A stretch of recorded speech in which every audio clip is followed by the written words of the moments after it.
The Young and the Restless Spoilers. Victor Newman's sudden shift in demeanor toward Kyle and Claire wasn't just unexpected, it was strategic. Known for wielding control like a master puppeteer, Victor rarely handed out blessings without an ulterior motive. So when he surprised everyone by telling Claire he would no longer stand in the way of her relationship with Kyle Abbott, and even went as far as to tell Kyle he had passed the test and was now worthy of dating his granddaughter, it sent shockwaves through the core of Genoa City.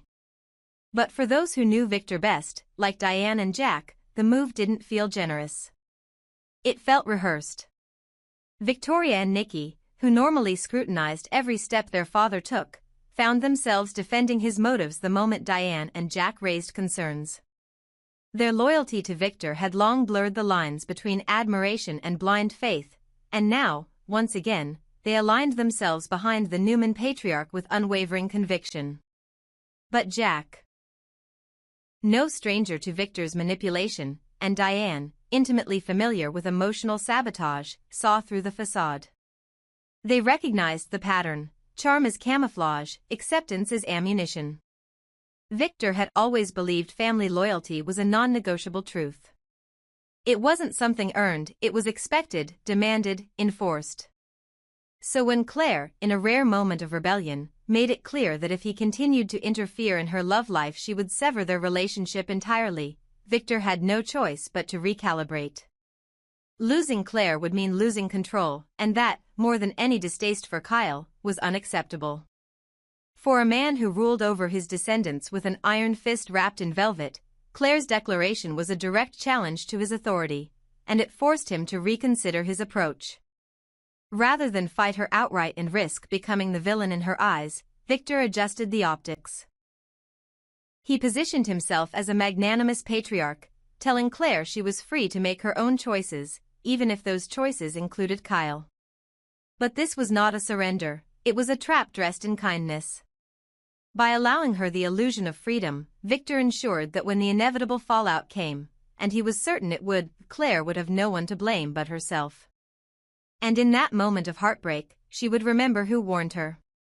Who had been willing to let her fall just so he could be the one to lift her back up. Who, in the end, always had her best interest at heart. Victor's power play was as psychological as it was emotional. He knew Kyle came from a family he'd sparred with for decades, and while the younger Abbott had shown promise, Victor still saw him as a risk, too sentimental, too tied to Jack, too unpredictable. But allowing the relationship wasn't about believing Kyle had changed. It was about creating a dynamic where Kyle would forever feel indebted to Victor for his blessing, and where Claire would learn, through pain, that disobeying her grandfather came with consequences, even if those consequences were disguised as freedom. Jack and Diane, though on the sidelines, were not fooled. Jack suspected Victor had orchestrated the whole scenario as a long-term move in a larger game, one that could fracture Claire and Kyle at their most vulnerable moment, leaving the Newmans and Abbotts in conflict once again. Diane, more emotionally intuitive than Jack, saw Claire as the real target. Victor wasn't just trying to manipulate Kyle, he was shaping Claire's future in ways she hadn't even begun to understand. By offering approval, he gained moral high ground. By stepping back, he gained narrative control. In the end, Claire remained caught in a web of loyalty, love, and legacy. Her warning to Victor was genuine, but she underestimated just how much more dangerous he became when he appeared to surrender. And Kyle, caught between proving himself to Claire and navigating the ever-watchful eye of Victor Newman, now walked a tightrope that could snap at any moment. The question wasn't whether Victor would eventually strike, it was when. Because in Victor's world, no one gets freedom without paying for it. And no love survives without surviving him first. There comes a moment in every carefully constructed deception where the cracks can no longer be disguised. Where every kind word and gentle look reveals itself as part of a broader orchestration. That moment came not with a shout, not with a bang, but with a smile from Victor Newman, a smile so warm it sent chills down Claire's spine. Because she knew, deep down, that when Victor agreed to let her be happy, it wasn't approval, it was the beginning of her undoing. Victor's decision to bless Claire and Kyle's relationship sent ripples across the fractured families of Genoa City. On the surface, it seemed gracious, even noble. A gesture of surrender from a man who had once vehemently opposed the union. To outsiders, it might have read as growth, acceptance, the softening of an aging patriarch. But those who knew Victor well, Jack Abbott, Diane Jenkins, even Nikki and Victoria on their more cynical days, felt the chill beneath the surface. Victor didn't surrender. He recalibrated. He didn't step back, he repositioned. Claire, ever intuitive, sensed it too. She wasn't naive. She had lived long enough under the Newman name to understand that every smile came with strings, every blessing with conditions. And yet, she wanted to believe this time was different. She wanted to believe that her warning had changed him. That when she told Victor she would walk away from their relationship entirely if he continued to interfere in her love life, he actually listened, not out of strategy, but out of love. Victor did listen, but not in the way she hoped. Her ultimatum hadn't softened his stance, it had exposed her weakness. Claire valued emotional autonomy, but she still craved familial love. She wanted both Kyle and Victor in her life. That was the crack Victor needed. He understood now that if he wanted to win, he didn't need to pull her away from Kyle, he needed to let her walk into that fire herself, believing it was her choice.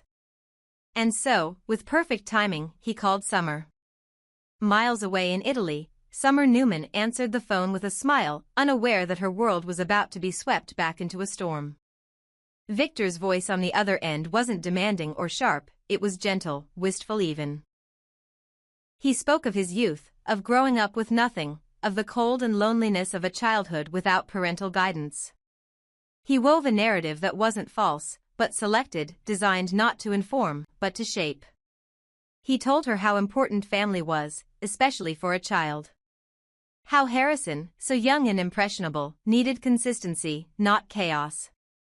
A mother and father together, not split between two homes and emotionally entangled in something he couldn't understand. Victor didn't speak ill of Claire. He never needed to. He merely questioned the timing, the optics, the cost. And as Summer listened, guilt started to press against her chest like a weight she hadn't noticed she'd been carrying. She had told herself that Kyle moving on was inevitable, that they had grown apart, that Claire was sweet. But now, all she could picture was Harrison, confused, lost, asking why he couldn't have his mommy and daddy in the same house anymore. And worse, asking who this new woman was, and why everything felt so different. Within days, Summer returned to Genoa City, ostensibly to check on her son. But Victor had already laid the groundwork. He arranged casual encounters, Harrison at the Abbott mansion, Kyle dropping off a forgotten toy, Claire arriving just in time to see the three of them laughing together. Claire, caught in the periphery of her own life, began to feel like an outsider again. She smiled politely. She didn't want to seem insecure. But the doubt was starting to eat away at her confidence. Victor continued to work in the shadows. He encouraged Nikki to praise Summer's return, to speak of how good it was for Harrison. He whispered to Victoria that Claire was still so young, still figuring things out. He spoke to Diane, casually, about the challenges of co-parenting, about how perhaps Kyle was acting too rashly.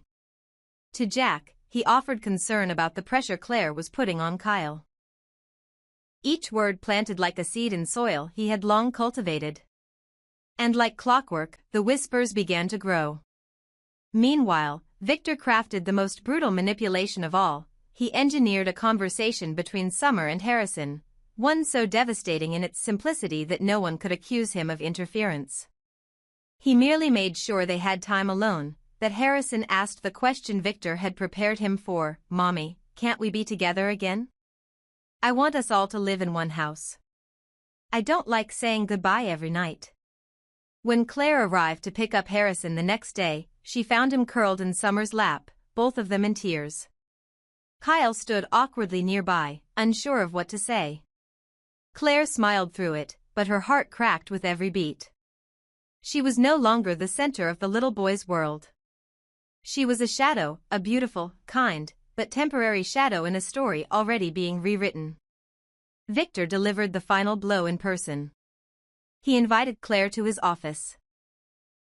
Just the two of them. No threats.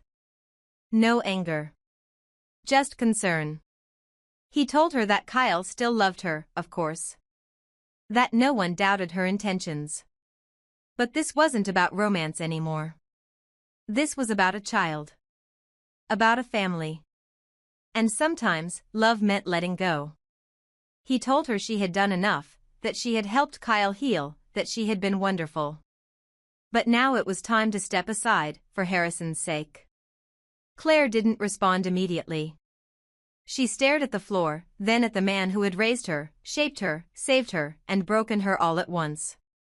She wanted to scream, to accuse, to fight. But she saw in Victor's eyes the truth. The decision had already been made. If she didn't walk away, she would be painted as the selfish one. The interloper.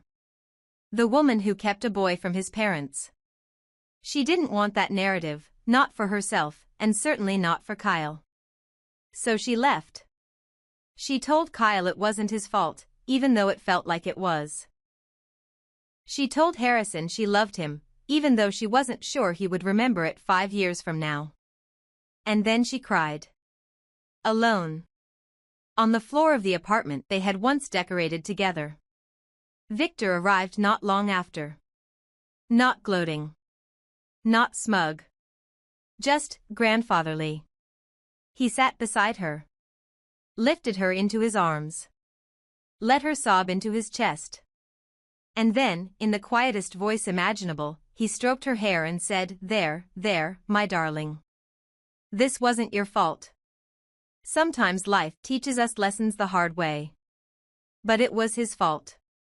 And she knew it." Victor Newman hadn't just destroyed her relationship, he had rewritten it into a morality tale. He had turned her love into a phase. Her pain into a lesson.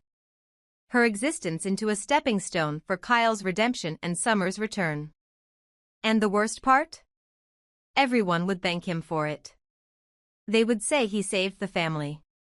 They wouldn't see the broken girl left behind.